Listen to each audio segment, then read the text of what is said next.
DK high school Hasanpur में JJP बुद्धिजीवी प्रकोष्ठ के वरिष्ठ उपाध्यक्ष देवेंद्र सोरत का बतौर मुख्य अतिथि जोरदार स्वागत किया गया।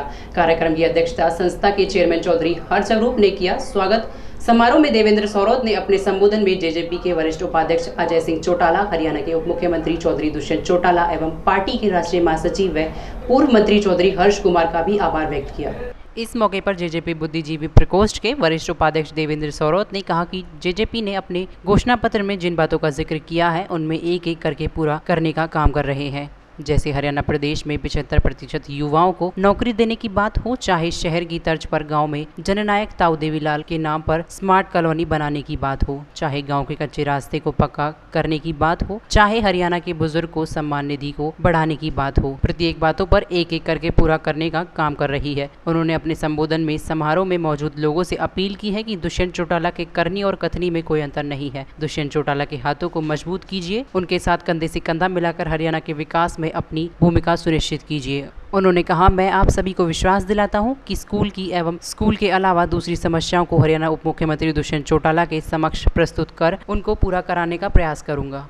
बड़े भाई हितराम जी, राजेश अग्रवाल जी, करण सिंह देवतिया जी, जितेंद्र गर्ग जी, प्रेम सिंह जी, ललित शर्मा जी, दाऊदयाल जी, सुधीर जी, मुकेश जी, सुंदर भाई साहब, रविंदर जी, पंडित जी और मेरे बाल सखा गाँव जटोली के सरपंच भाई सुरेंद्र जी, नरेश मेरे बांसे से हैं, इन सब का भी मैं आभार व्यक्त करता हूं कि इन्होंने जो मान सम्मान की घड़ी में मेरे साथ दिया है।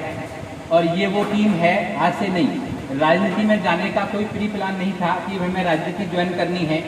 पिछले 20-25 सालों से हम स्कूल की लड़ाई लड़ते रहे। स्वान साहब जी, हरसुल जी सब शामिल हैं उसमें। फरीदाबाद तक जाना आना, चंडीगढ़ जाना आना, दिल्ली जाना आना हमारा सबका साथ होता था। इसी सिलसिले में चाहे चौटाला साहब की सरकार हो, हुड्डा साहब की सरकार हो या खट्टर साहब की सरकार हो, सभी सरकारों में हमने अपना अपना पक्ष रखे हैं और उनमें से कुछ मांगों को हमने मनवाया भी है, प्यार से मनवाया, कई बार जबरदस्ती भी मनवाया है। इसी श्रृंखला में इसी तरह से हम अपने हरियाणा के उप मुख्यमंत्री चौधरी दुष्यंत चौटाला के पास में अपने कुछ समस्याओं को लेकर गए थे। चंडीगढ़ फार्म हाउस पर हितराम जी और दाऊदयाल जी, राजकुमार जी, जितेंद्र गर्ग जी, हम सब साथ में थे। गए तो थे हम केवल अपनी समस्याओं को लेकर के, हमारी ये समस्याएं स्कूलों की हैं और आप डिप्टी सीएम और आप हमारी इन समस्याओं को मनवाइए। बीजेपी सरकार या खट्टर साहब जो भी हैं वे हमारी नहीं सुन पा रहे हैं। हम इस लहजे से गए थे, इस भाव से गए थे। उन्होंने हमारी समस्या को सुना, इतनी ढंग से सुना कि बात करते करते हमें लगा कि हम किसी मुख्यमंत्री के उप मुख्यमंत्री के पास नहीं है, हम अपने किसी भाई के पास बैठे हुए हैं। और उन्होंने 1 मिनट में कहा कि भाई ऐसा करो, इनको सूचीबद्ध कीजिए, मेरी ये मेल है, इस मेल को आप चंडीगढ़ भेज दीजिए। आप मंडे को चंडीगढ़ आ जाओ, मैं अपने सीनियर IAS अफसर हैं महावीर प्रसाद जी, उनको बुला लेता हूँ कोठी पे और वहीं आपके साथ चर्चा करेंगे और हो सकता है कि मैं इनमें से 2-3 मांगों को तो उसी समय आपको पूरा करा के दूंगा। तो हम ऐसे व्यक्तित्व से मिले और हम प्रभावित हुए कि भाई आदमी अच्छे हैं और अगर हमारा ये काम हो जाता है तो देखते हैं आगे क्या होता है। हम गए चंडीगढ़, उन्होंने उनको बुलाया। ट्रांसपोर्ट मिनिस्टर हमारे जितेंद्र शर्मा जी थे, उन्होंने उनको लंच पे बुलाया और उस दिन तो हमारे साथ कम से कम 40-45 स्कूल वाले हमारे साथ में थे चंडीगढ़ जब हम गए थे। उसी समय उन्होंने 134 को निरस्त करवाया। मूलचंद जी से बोल के, शर्मा जी से बोलकर जो टैक्स लगा हुआ था वो टैक्स को तुरंत हटवाया। कि 2 मांगे हमारी उसी समय पूरी हो गई थी। इस बात से प्रभावित होकर हमें लगा कि अगर ऐसे व्यक्तित्व के साथ में अगर हम और नज़दीकी बढ़ाएं और राजनीतिक रूप से अगर हम उनकी सपोर्ट करें तो हो सकता है हम शिक्षा के साथ साथ सामाजिक जो त्रुटियाँ हैं या समस्याएं हैं उन पर भी अगर हम ध्यान दे सकते हैं और उनको भी दूर करने का हम प्रयास कर सकते हैं।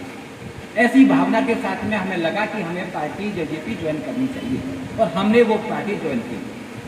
जहाँ तक वादा खिलाफी या आप कह रहे हो कि भाई वादे कर जाते हैं, बीजेपी हो या जेजेपी हो, 75% जो युवाओं को नौकरी देने का जो सवाल था, जेजेपी ने अपने घोषणा पत्र में जारी किया था कि अगर हम सरकार बनाएंगे तो हम 75% युवाओं को रोजगार देंगे और उन्होंने वो इन 1.5 सालों में करके दिखाया। दूसरा, अभी कल परसों अपने गांव की जो सड़कें हैं उनमें 450 करोड़ रुपए की जो सड़कें हमारी कच्ची पड़ी हुई हैं उनको पक्के कराने का अभी नोटिफिकेशन पास हो गया है, वो काम शुरू हो गया है। तीसरा जो है हुड्डा की तर्ज पर, शहर की तर्ज पर जैसे हुड्डा सेक्टर करते हैं गांव के अंदर भी, कल ही उसका उद्घाटन हुआ है। जननायक का उदयवीलाल के नाम पर कॉलोनी बनाई गई है, स्मार्ट कॉलोनी के नाम से, इस नाम के अंदर वो शुरू हो चुकी है, कल उनका उद्घाटन भी हुआ है।